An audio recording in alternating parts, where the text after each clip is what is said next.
बनी इसराइल के पास एक ताबूत था, एक संदूक था। जब उनकी जंग होती थी इस ताबूत को अपने से आगे रखते थे मदद के हुसूल के लिए। फीहे सकीनतुम मिर रब्बिकुम, उस संदूक में उनके लिए सकीना का बंदोबस्त था। उस संदूक के अंदर क्या चीज थी?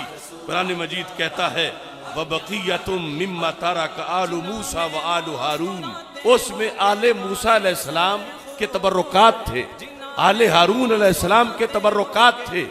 अब ये कुरान है, ये तवहुम परस्ती नहीं। अब उन उम्मतों ने अपनी धाक बिठाने के लिए अंबिया के और उनकी आल के ये तबर्रुकात संभाल के रखे, और जब भी इन्हें मुकद्दम रखा तो उनका मुल्क कायम हुआ, उनकी धाक बैठी, उनको फतह हासिल हो गई। और इधर ये है कि इन्होंने रसूल पाक सल्लल्लाहु अलैहि वसल्लम का एक एक निशान मिटाया शिरक करार देकर।